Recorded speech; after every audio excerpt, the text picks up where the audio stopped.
Bueno, muy buenas noches para todos y todas. Esperando que se encuentren bien. Nos encontramos haciendo la grabación aquí como parte de la licenciatura en Ciencias Sociales de una masterclass específicamente sobre el tema la Guerra Colombo-Peruana de 1932 y 1933. Aquí nos encontramos mi persona, Joel Herrera, y el compañero del profe Nicolás Casallas, quienes vamos a dirigir pues esta masterclass. Hay una breve presentación.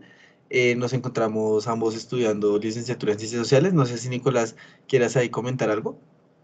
Sí, Joel, pues como lo dices, somos estudiantes de la Universidad Distrital Francisco José de Caldas en el proyecto curricular de licenciatura en Ciencias Sociales y pues queremos realizar esta masterclass en relación con un conflicto bélico que se dio en el territorio colombiano, con la salvedad de que no es muy mencionado ni reconocido, pero que fue muy importante para el desarrollo militar y político de nuestro país.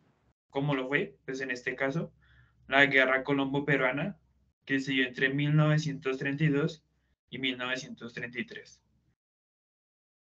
Sí, total. Cuando estuvimos en la búsqueda de tema para aquí la masterclass, nos pareció de bastante interés, nos causó bastante interés este tema. Ahí para que lo tengan en cuenta, digamos que la charla, la masterclass va a estar dirigida por ambos. No va a haber como predominancia de uno o de otro.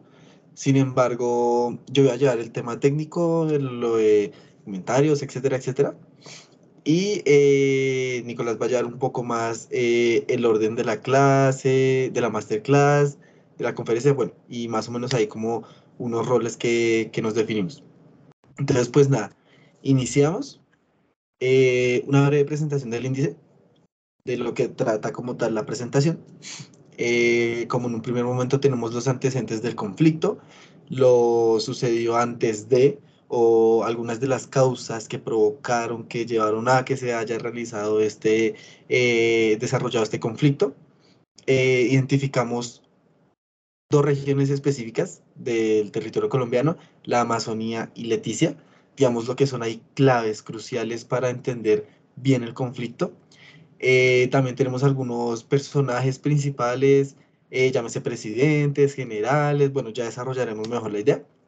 Hay un análisis del conflicto, análisis en cuanto a contextos, coyunturas, especificidades, si se quiere, que tenían allí los territorios, bueno, en este caso Perú y Colombia, un poco cómo fue la resolución de conflicto, cómo se llegó a un buen término, por así decirlo, este conflicto, y unas consecuencias y conclusiones finales en torno efectivamente a la guerra colombo-peruana y con una bibliografía recomendada. Así que pues iniciamos. Bien, como antecedentes del conflicto, pues quisiéramos específicamente adentrarnos hacia el contexto y algunos datos generales para situarnos geográficamente e históricamente en el conflicto, ¿no? Como datos generales tenemos que la guerra colombo-peruana, ya lo he mencionado anteriormente en el título, se realiza entre el 1932 y 1933, entre el Estado colombiano y el Estado del Perú, principalmente por el territorio de la Amazonía, con una ciudad como protagonista, la cual es Leticia, que es la actual capital del departamento del Amazonas, en el territorio colombiano. Bien, como antecedentes políticos, tenemos que hacia 1930 Colombia gira hacia un régimen liberal. Veníamos precisamente de una hegemonía conservadora desde 1886 con la constitución que promovió Rafael Núñez, donde se instaura una hegemonía conservadora hasta 1930, donde el Partido Liberal gana las elecciones y Enrique Olaya Herrera se erige como presidente de la República de Colombia de corte liberal. Entonces, en este contexto, Colombia es un país que gira hacia las ideas liberales, hacia el Partido Liberal, y pues esto es muy importante para saber por qué este conflicto supuso una forma de apoyo y una estrategia para digamos, para la naciente República Liberal, para otorgar legitimidad y sobre todo sentimientos nacionalistas y apropiación del territorio de la población colombiana, ya que pues como sabemos históricamente Colombia ha sido, digamos, su población ha sido muy fragmentada respecto a lo que son los partidos e ideologías liberales y conservadoras, y pues con este conflicto, Enrique Laya Herrera y digamos, la creciente instauración de ideas liberales en Colombia, pues lo tomaron como una estrategia para fortalecer ese sentimiento nacionalista con el territorio y sobre todo como un apoyo al gobierno y en general a las Fuerzas Armadas y al país en este conflicto. Respecto a antecedentes económicos, tenemos que a finales del siglo XIX y principios del XX, las economías latinoamericanas se centraban en los recursos naturales. O sea, eran economías extractivistas. Su fuerte era precisamente el aprovechamiento de los recursos naturales que tenían en cada territorio. En este sentido, vemos que en el caso colombiano, finales del siglo XIX, principios del XX, su eje central era el café. Sin embargo, hay que tener en cuenta, digamos, el eje central de esto. Y es que en la Amazonía, en esta selva, que la conforman bastantes países, existe un árbol que genera una savia o un jugo, digamos, propio de él, que es el látex. Con este jugo blanco, con el látex, se hace el caucho. En este sentido, teniendo en cuenta que Latinoamérica está creciendo está, digamos, está viendo en los recursos naturales una forma de crecimiento económico y que en Europa y en Norteamérica se está la industrialización y el proceso, digamos, económico nuevamente está en auge, pues ven en el caucho una materia prima muy importante para ellos, sobre todo pues que con este se realiza por lo menos los neumáticos, que en este momento está creciendo la industria automotriz, sobre todo con Henry Ford en Estados Unidos. Entonces vemos que el caucho se vuelve un material o una materia prima muy importante para Europa y para Norteamérica. Por ende, los países que en su territorio tienen selva amazónica o de la selva amazónica les pertenece algo, pues ven en este territorio, en esta selva, un interés muy importante para sus aspiraciones económicas. Entonces, teniendo en cuenta esto y como antecedentes económicos, vemos que sobre todo Perú, no tanto Colombia, sino más Perú, tiene una fuerte presencia en la Amazonía con el fin de extraer el látex para fomentar esa industria del caucho que era finalmente como su base económica. No tanto para Colombia, pero sí mucho para Perú.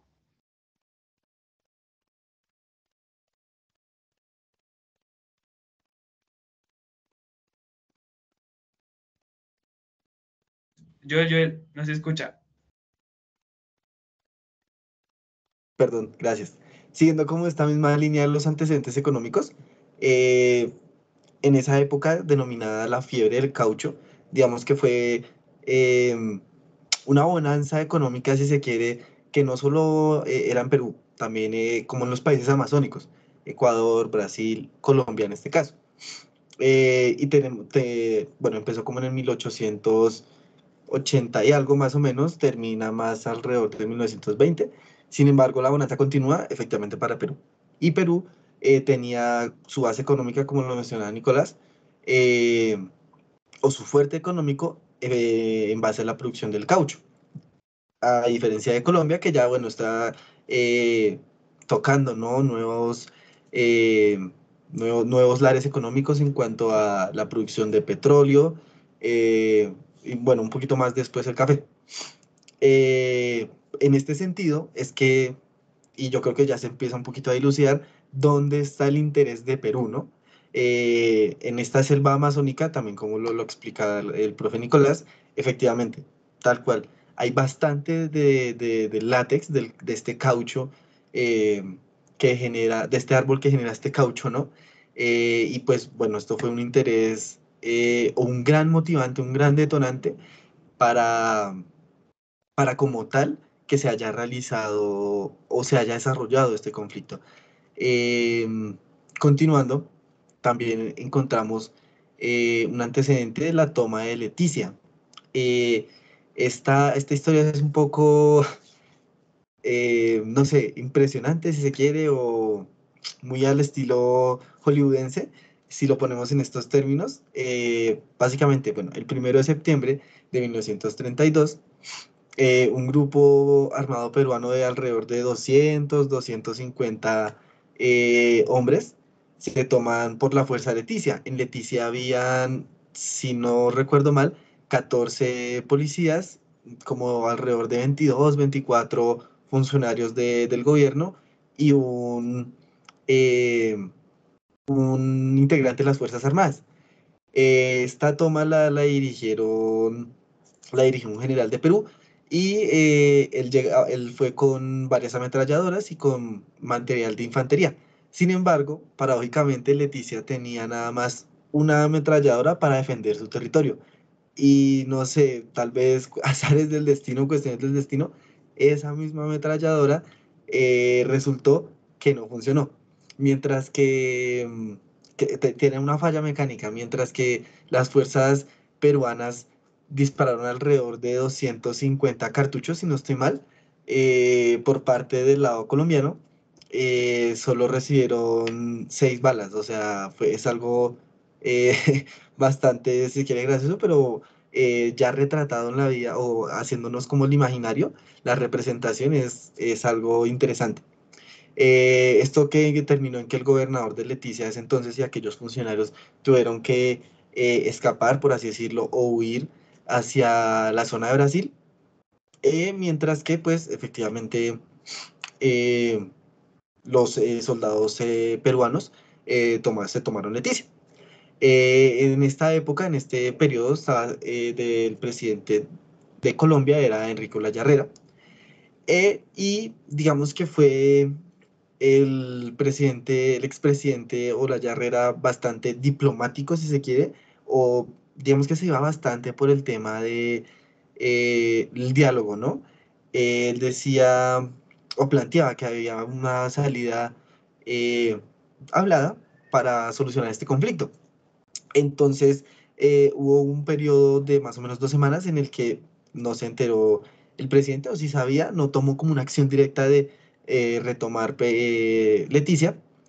Y digamos que más adelante no fue sino por presiones, efectivamente, de alrededor de un mes, mes y medio. Después, 2 buques colombianos intentan desembarcar allá en el río Amazonas, en la unión entre el Putumayo y el Caquetá, y no pueden realizarlo precisamente por la toma de Leticia. Entonces, digamos que esto fue un boom, si se quiere, mediático, ¿sí? Como de los medios de comunicación, que fue una presión que se le realizó aquí al expresidente Enrique Olaya, y que pues que evidentemente lo llevó a tomar cartas en el asunto y a preguntarse pues o más bien a presionar por una solución ya no tan charlada, ya no tan diplomática, sino directa hacia la retoma de nuestro, de ese entonces, bueno, del territorio colombiano. Sí, de hecho lo que nos dice Joel tiene mucho que ver y sobre todo teniendo en cuenta el contexto mundial, ¿no? Entonces, venimos de unas crecientes, digamos, reivindicaciones o revoluciones comunistas, con lo cual Estados Unidos tiende a ver un peligro en esto, y en estas ideas, ¿no? Y sobre todo en esta región, que es como su apoyo o donde tiene más, digamos, más influencia, tanto económica como políticamente y militarmente también. Entonces, justamente cuando estas tropas peruanas llegan a Leticia y se la toman y, e izan su bandera, pues Enrique La Herrera justamente se comunica con su par, con su homólogo en Perú, y el presidente le responde que son milicias guerrilleras comunistas que no tienen nada que ver ni son oficiales como ejército peruano, sino que son guerrillas que simplemente se tomaron Perú, pero que ya ellos mismos los solucionarán. Pues Enrique Laya Herrera creyendo esto, pues se lo toma a la ligera pues deja en manos de Perú digamos que este suceso pues simplemente pase y ya. No obstante, 2 semanas después, las tropas siguen allí y en un intento de, digamos, de baneo o de rastreo de la situación, un barco colombiano de la Armada Nacional no se le permite llegar a Leticia por estas fuerzas. Entonces ya Enrique La Herrera ve que esto no es que sea un grupo, digamos, insurgente o ilegal, sino que es directamente el Ejército Nacional Peruano el que está haciendo presencia en Leticia y la ha tomado. Entonces, en este sentido, Enrique La Herrera solicita, bueno, paréntesis. La capacidad del ejército colombiano hasta el momento era muy pésima respecto al peruano. La flota naval apenas era de dos, digamos, 2 buques o 2 barcos. En efectivos de hombres eran también bastante pocos y en artillería también las armas eran demasiado antiguas y demás. Entonces, realmente, Ahí te interrumpo, Nicolás. En cuanto sí, al tema de los efectivos, por así decirlo, un dato curioso, Colombia en ese entonces tenía 6.000 militares activos, mientras que en Perú habían alrededor de 17.000, entonces era una cosa súper desigual. sí, Joel, muchas gracias por los datos específicos. Sí, efectivamente, hasta ese momento, si comparamos poderío, digamos, activos, soldados activos en ambos ejércitos, vemos que el ejército colombiano es bastante inferior al peruano. Entonces, Enrique La Herrera, viendo este panorama, solicita al Congreso de la República una aprobación para poder adquirir muchísimo material bélico. Entonces, se empezaron a adquirir aviones, avionetas sobre todo, que se utilizaron en la Primera Guerra Mundial por países como Alemania o Estados Unidos. También muchísimo armamento y aproximadamente 3 barcos más de los que ya se tenían. Entonces, con esto hubo una necesidad, se dio una necesidad nacional y estatal de acrecentar o de fortalecer el ejército colombiano porque efectivamente se veía una violación directa a la soberanía del territorio, por lo tanto, un ejército bien equipado pues se hace necesario para poder defenderlo. En ese sentido, previamente a esta toma de Leticia, inmediatamente países, sobre todo de la región, intentaron mediar esto para evitar una escalada hacia un conflicto directo. Entonces tenemos el caso de Brasil, que directamente intermedió entre ambos países, entre Colombia y Perú, pues para evitar un conflicto. Tenemos a Estados Unidos que también, digamos, le solicitó muchísimo a Perú que no, pues que respetara un tratado previamente acordado en 1922, que ya posteriormente andará en ello, que era el que delimitaba o definía las fronteras entre ambos países, como para evitar conflictos. Entonces, Estados Unidos le recriminaba a Perú que respetara ese pacto territorial y soberano que se ha firmado entre ambos países. Igualmente Chile también, y tenemos el especial de la Sociedad de Naciones, que es como una antesala de la ONU, que es producto de el Tratado de Versalles una vez finalizada la Primera Guerra Mundial, que es una sociedad, como su nombre lo indica, una sociedad de naciones, sobre todo para la cooperación. Entonces, en este sentido, esta organización a la que pertenecía Perú y Colombia, pues les hace un llamado a ambos países para que traten de evitar lo más posible y solucionen diplomáticamente este suceso de Leticia y eviten un conflicto directo. Eh, Aquí un pequeño como ejemplo, por así decirlo, ¿de qué?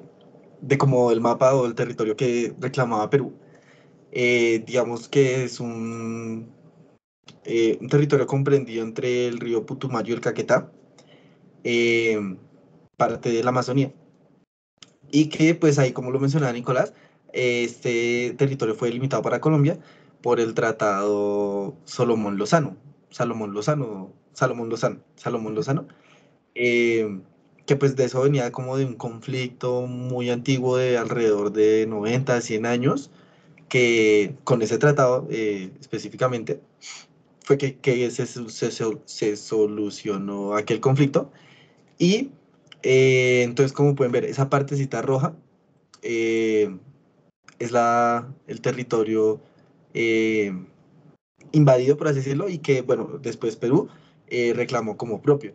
Ahí el pequeño paréntesis es que, eh, digamos, la inacción, por así decirlo, la demora de acción de, de aquí del presidente Enrique, de expresidente Enrique Olaya es bastante alarmante, entendiendo que son alrededor de 115.000 kilómetros cuadrados los que fueron invadidos y fueron tomados. Ahí en la parte inferior derecha del mapa, no sé si, sí, efectivamente, como por este lugar es donde se hace la incursión peruana en el territorio colombiano. Y efectivamente por ese mismo lugar es cuando los buques colombianos intentan hacer el arribo y bueno, sucede todo este hecho mediático que digamos que sacudió en ese entonces a Colombia. Eh, con la siguiente. Bien, entonces tenemos ya propiamente el desarrollo del conflicto. Entonces tenemos que en 1932, hacia finales, pues se produce esta invasión de Leticia y se promueve principalmente una vía diplomática para solucionar, digamos, este suceso. No obstante, como ya se mencionó anteriormente, no se pudo y ya directamente Colombia se empezó a armar y fortalecer su ejército para una, digamos, evidente e inminente guerra contra el Perú. Entonces, el 20 de enero de 1933 se da el detonante principal, ya conflicto directo entre ambos ejércitos. Entonces, en este sentido, digamos, un pelotón colombiano se acerca a Leticia, donde pues efectivamente se da un enfrentamiento directo entre ambos. En este caso, en este primer momento, vemos que el pelotón colombiano era muy pequeño, era de más o menos unos 10 soldados, mientras que en Perú ya habían unos 200 a 300 soldados, la presencia peruana ya era muy grande. Entonces en este altercado pues resultó muerto un soldado colombiano y los demás y otros 3 heridos. En este sentido, ya con esta, digamos, con este ya, digamos, juego directo y ya con esta ya declaración, Colombia rompe relaciones con Perú y le declara abiertamente la guerra al ejército peruano y pues al Estado del Perú. Entonces, en este sentido, se rompen relaciones. El embajador de Colombia en Perú es, digamos, su casa empieza a ser saqueada a partir de este conflicto. Por lo tanto, pues se retira el consulado peruano, el consulado colombiano en Perú, la embajada colombiana en Perú se retira y de igual manera el embajador peruano en Colombia, pues se retira del territorio colombiano. Este es como el detonante principal, ¿listo? Ya aspectos generales de la guerra, como número de bajas de ambos bandos, tenemos que para Colombia fueron aproximadamente 100 personas y para Perú también. Entonces, tenemos que el número de bajas o el número de impactos en el ejército fueron prácticamente lo mismo para ambos países. Y las principales zonas de conflicto, como ya el profe Joel había mencionado anteriormente con el mapa, son Leticia, Tarapacá y Huepí. Estos dos, digamos, estos dos puertos sobre todo, son puertos y guarniciones, están ubicados en el río Putumayo, que el río Putumayo es finalmente el que delimita o el que limitó en el tratado anteriormente mencionado, que es el que ha suscrito Colombia y Perú, el que delimita la frontera entre ambos países. Si quieres, Joel, por favor, puedes retroceder al mapa para explicar un poco mejor cómo es esto. Voy. Bien, entonces si miran en la parte inferior, pues rastrearlo, parte inferior. Eso. En la parte de abajo, de la parte que está sombreada rojo, toda la parte de abajo es prácticamente el transcurso del río Putumayo. Este tratado lo que hizo es que, pues efectivamente, puso al río Putumayo como la frontera entre ambos países. Sin embargo, como anteriormente, con la fiebre del caucho y demás, compañías peruanas, sobre todo familias terratenientes y demás que tenían grandes reclamaciones territoriales y gran influencia en el Amazonas, pues vieron que se cortaron, digamos, sus influencias en esta selva y sus, digamos, sus territorios aprovechables para su crecimiento económico. Entonces, en este sentido, pues esto hace que desde este acuerdo y cierto recelo, y efectivamente, pues en medio de todo, estas familias hacendadas que están ubicadas en esta parte, vean digamos, en este conflicto que va surgiendo como una manera de expandir sus tierras, sus, digamos, fincas y aprovecharse precisamente de toda esta selva con el tema del látex.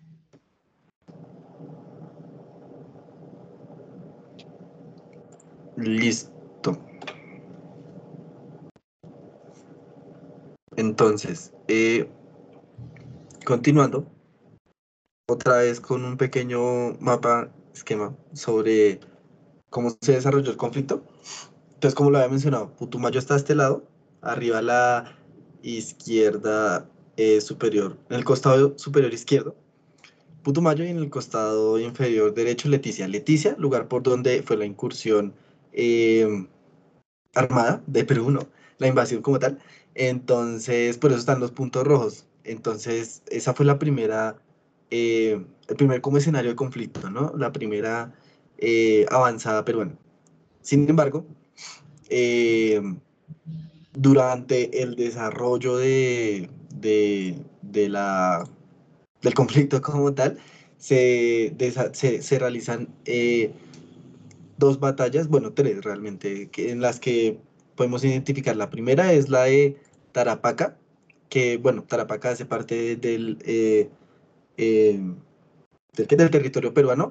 Eso queda más o menos como por este lado, entre, si identifican el mouse, más o menos, como por acá y acá, en Tarapaca.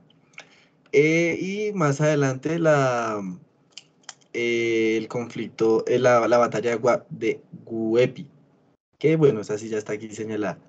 Sin embargo, eso digamos, no obvia el hecho de que este río azul que están viendo era como el factor principal o el detonante o el de, digamos, de mayor interés por control que tenían tanto Colombia, que ya era parte de su territorio, como Perú por conseguir o llegar a controlar, por así decirlo, sí, efectivamente, eh, ese territorio.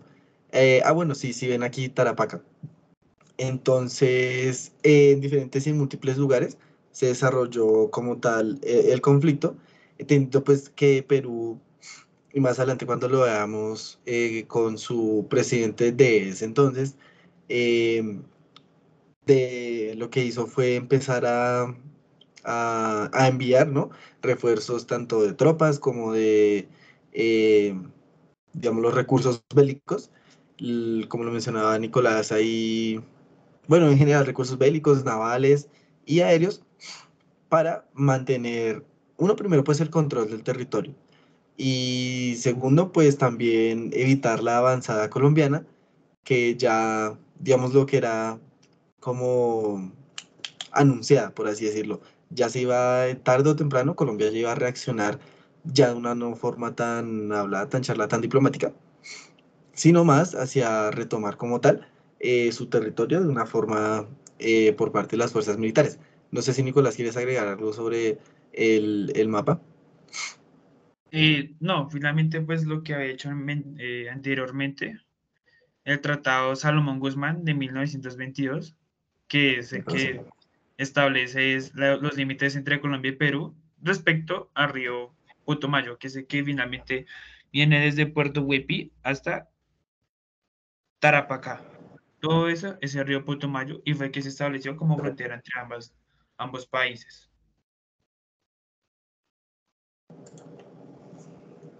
Bien, ya propiamente en el desarrollo del conflicto, tenemos como primera, digamos, batalla principal la batalla de Tarapacá. Esta ocurría el 14 de febrero de 1933.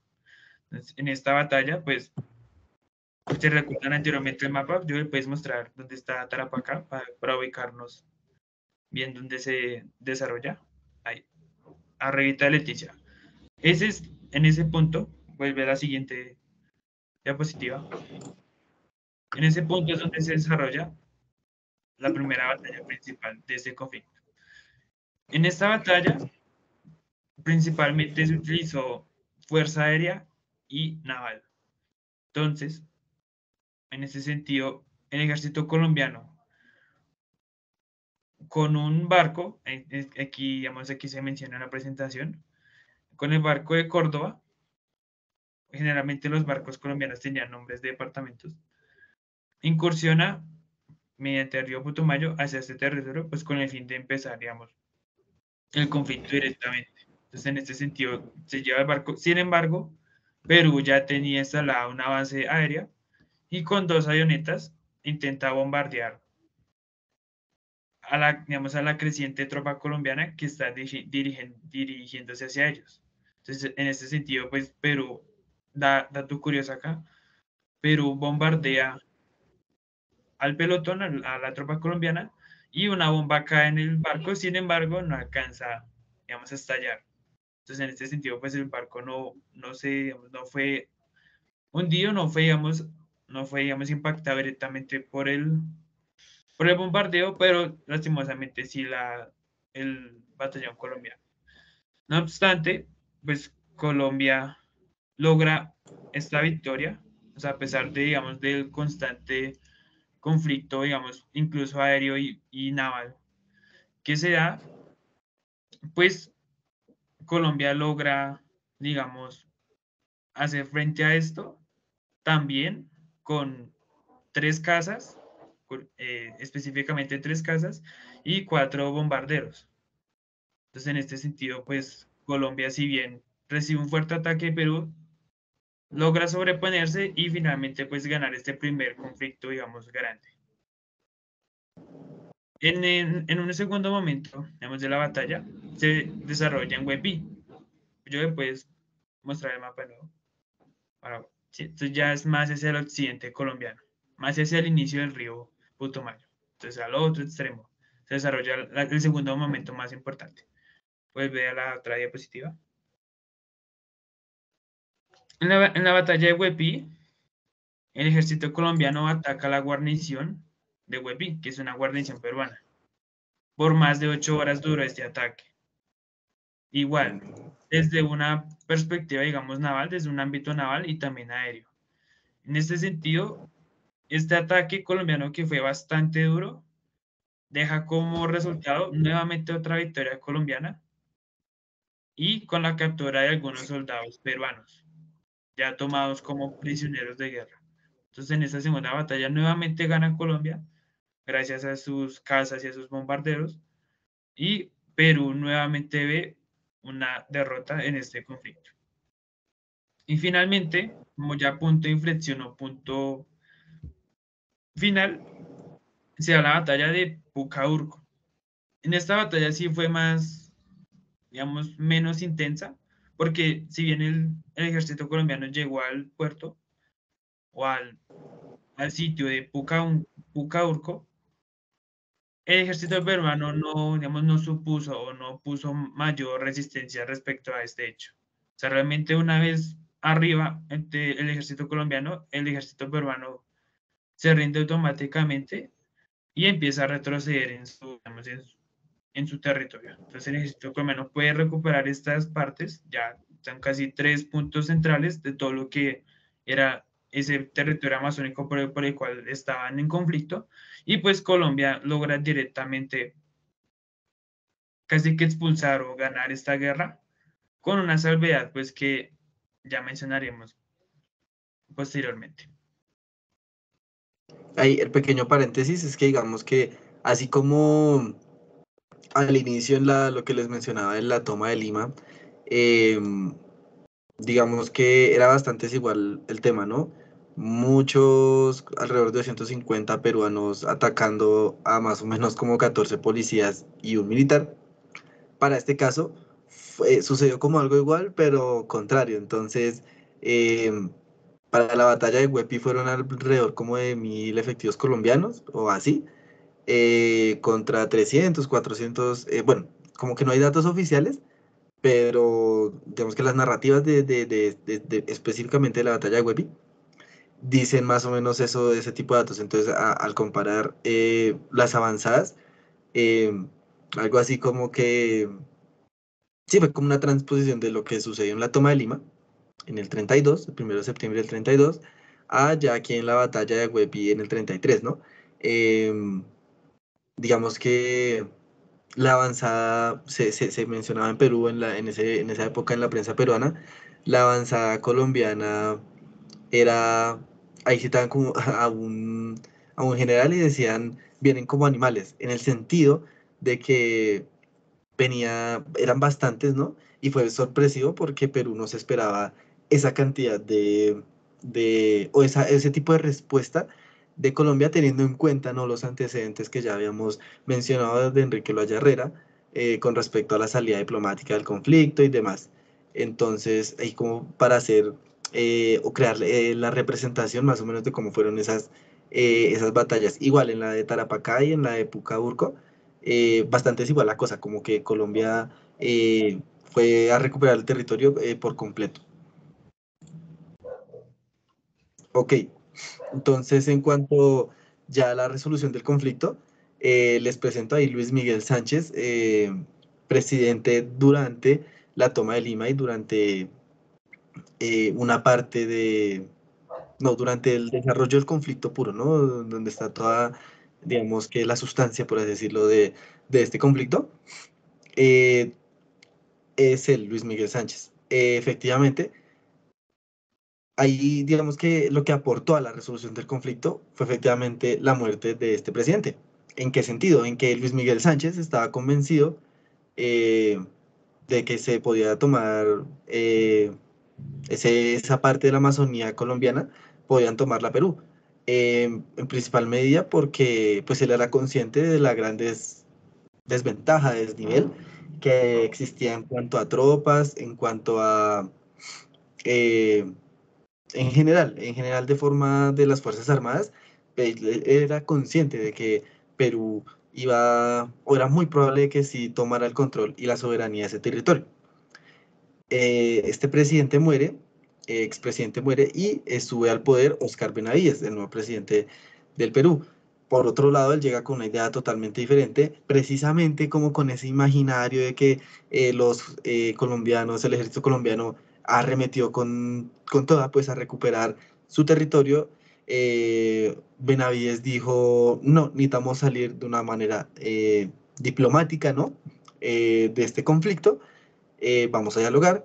Y ahí incluso el mismo Benavides decía, o tenía más bien el temor de que si no se hacía esta pues salida diplomática, los colombianos iban a invadir parte de Perú, entendiendo pues toda como esta energía, este deseo, ¿no? Un poco también nacionalista por recuperar este territorio. Entonces ahí ya Benavides empieza negociaciones para darle un fin al conflicto y efectivamente como esa doble faz, por así decirlo, de yo les entrego su territorio, entonces no me invadan. Y por ese imaginario. Sí, digamos, como lo mencionas, Joel, pues realmente el presidente peruano del momento, era Luis Miguel Sánchez, pues es asesinado en su país.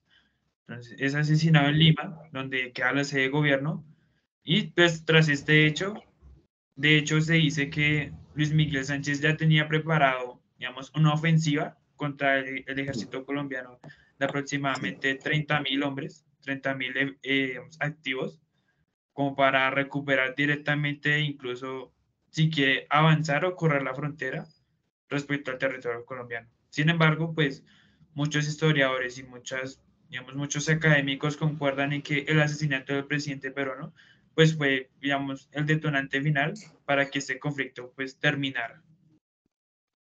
Subiendo posteriormente después al poder Oscar Benavides, que, dato curioso, era muy amigo de Alfonso López Pumarejo, que fue el presidente de Colombia posterior a Enrique Laya Herrera. Enrique Laya Herrera fue presidente de Colombia de 1930 a 1934 hasta el 7 de agosto, y a partir de allí pues empieza el gobierno de Alfonso López Pumarejo. Como lo venía diciendo, Alfonso López Pumarejo era, digamos, tenía relaciones muy cordiales con Óscar Benavides, y pues entre ambos, en 1933, teniendo en cuenta que López Pumarejo ya era presidente electo, iba a tomar su mandato a partir del otro año, de 1934, pues se acercaron entre ambos como una manera de mediar y de resolver este conflicto de una manera eh, diplomática. Entonces, en este sentido, sea en 1930, bueno, muere Luis Miguel Sánchez, toma el poder Oscar Benavides y separan el conflicto. No se resuelve inmediatamente, pero además que separan las hostilidades entre ambos ejércitos. Ya con el tiempo, Oscar Benavides pues entrega al territorio colombiano todo esto que le digamos que había invadido, Leticia y demás, y el Colombia pues le entrega todo lo que es estos puertos pequeños hacia la parte de Putumayo, que había tomado también de Perú. Entonces, como que se reparten nuevamente como estaban previo a la guerra, se vuelven a dar sus respectivos territorios, para ya finalmente en 1934 firmar el protocolo de Río de Janeiro. Entonces, en la ciudad de Río de Janeiro se reúnen tanto el presidente colombiano Alfonso López Pumarejo como el presidente peruano Óscar Benavides para firmar el tratado que rectificaba el acuerdo de 1922 que ya hemos venido mencionando anteriormente, que es el Tratado Salomón-Lozano. Entonces, este tratado, nuevamente lo mencionó muy brevemente, otorgaba que el territorio colombiano y peruano se dividía por el río Putumayo. El río Putumayo daba la división entre ambos territorios, con la salvedad de que Leticia, si pueden observar el mapa, no está un poco más abajo de ese río. Sin embargo, pues en este tratado se establecía que Leticia, este pedazo de territorio también pertenecía a Colombia. Y con el protocolo de Río de Janeiro se rectifica este tratado de Salomón Lozano para, pues finalmente ya a partir de aquí ya cesar cualquier hostilidad o cualquier, digamos, conflicto respecto a la frontera entre ambos países. Sí, digamos que ese tratado es interesante, porque pues efectivamente, como lo menciona Nicolás, eh, no fue como inmediata la solución, ¿no? Como que tenía unas fases y demás. Y la primera propuesta ahí de Perú era em, como que denme en su territorio y yo, y no pasa nada, ¿no? Eh, y hay un estancamiento, digámoslo, fuerte. Y bueno, entró a mediar la delegación brasileña, en particular, pues el canciller brasileño, como pues a mediar básicamente. Y bueno, a partir de esa mediación fue que se decidió ya como tal que efectivamente que el río Putumayo sea el que divide, que es como la frontera, ¿no? Entre Perú y Ecuador. Ahí sí, como para lo que decía, esta partecita es la del Leticia, ¿no? Y el río Putumayo. Esto ya vendría siendo Perú. Entonces, como para dimensionar lo que fue el tratado. Y ahí para finalizar, en una serie de bueno, consecuencias, no sé, Nicolás, ahí, y conclusiones, ¿no? Con respecto al conflicto. Sí, pues precisamente de resaltar principalmente, y en algo que coinciden muchos académicos e historiadores, es con respecto al desarrollo militar. Previo a este conflicto, el ejército colombiano era muy paupérrimo, no era muy avanzado ni en hombres activos ni tampoco en armamento. Con este conflicto se vio la necesidad de tener una fuerza armada bastante fuerte que pudiera contrarrestar cualquier, digamos, cualquier invasión o cualquier intento de violación a la soberanía colombiana de otro estado. Entonces, con esta guerra se da un fuerte progreso, un fuerte desarrollo militar en Colombia, y pues también a partir de esto y teniendo en cuenta el contexto colombiano, pues se da cierta unión entre todas las personas. Entonces, valga la redundancia, de alguna manera, una guerra externa logra unir un pueblo completo frente a un enemigo común.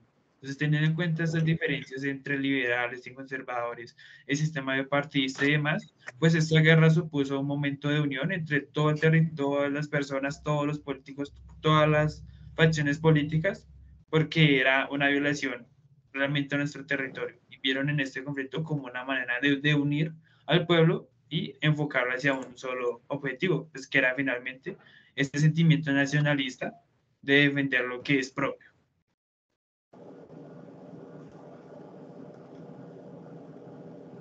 Bueno, y ahí adicionalmente yo creo que también queda claro eh, también como la unión, y yo creo que, eh, ¿cómo decirlo? Pensando en que este Benavides y Pumarejo eran conocidos o amigos, eh, a raíz de un conflicto, ¿no? Quedó pues esa relación que después estrecha lazos entre ambas naciones y que a partir pues, de esos lazos se genera pues la cooperación en la región, ¿no? Entre ambas naciones. Eh, y se podría decir que pues no sé, que a partir del conflicto como que también se, digamos que no se quedó solo como en la enemistad por X o Y territorio, sino que bueno, se llegó a buenos términos, entendiendo que ya habían como unos tratados previos y se, se promulga, ¿no? Pues por la mejoría de ambos.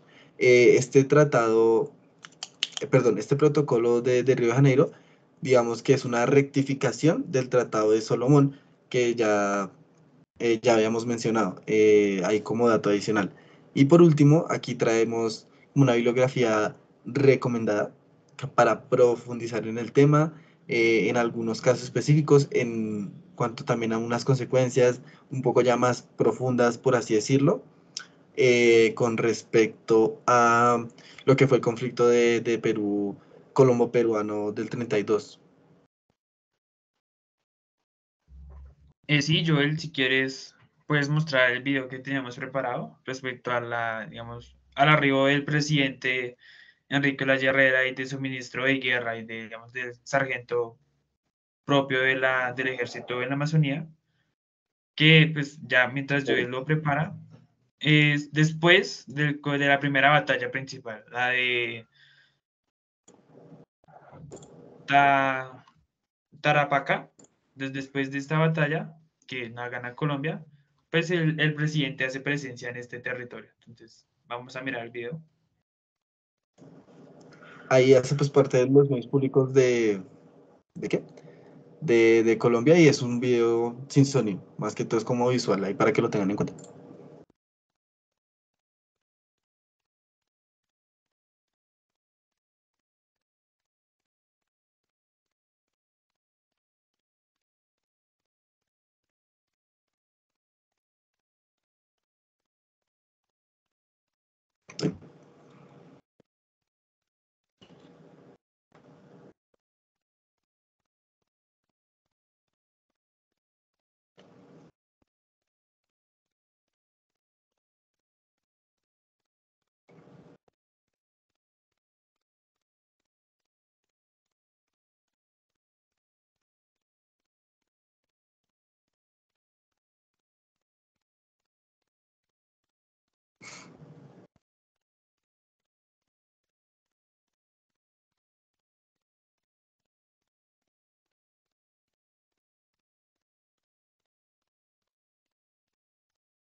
Bueno, ahí como lo pudieron observar, presidente Enrique López, general encargado pues de al que se le encargó, ¿no? Pues la tarea de recuperar ahí el territorio. Y por ahí en una parte lo colocan como el abrazo histórico, entendiendo que en esa época fue como que algo que movió mucho el sentimiento nacionalista en el país. Y por aquí también lo mencionan, como que hasta las clases altas, ¿no? Hasta las clases altas. Se sumaban a las filas del ejército porque realmente se movía un sentir y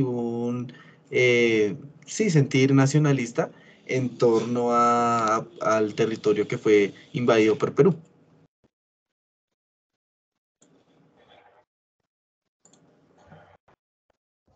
Sí, realmente, así como a grandes rasgos y como, digamos, importancia general del conflicto, es principalmente el desarrollo militar y sobre todo cómo la guerra o un enemigo común puede unir a un pueblo que históricamente pues ha estado dividido ideológicamente, ¿no? Entonces esta batalla pues unió a todo un pueblo y fomentó el desarrollo militar del Estado colombiano. Y listo, ya con eso como que finalizaría la masterclass. Ya recuerden, dudas, preguntas, comentarios se reciben.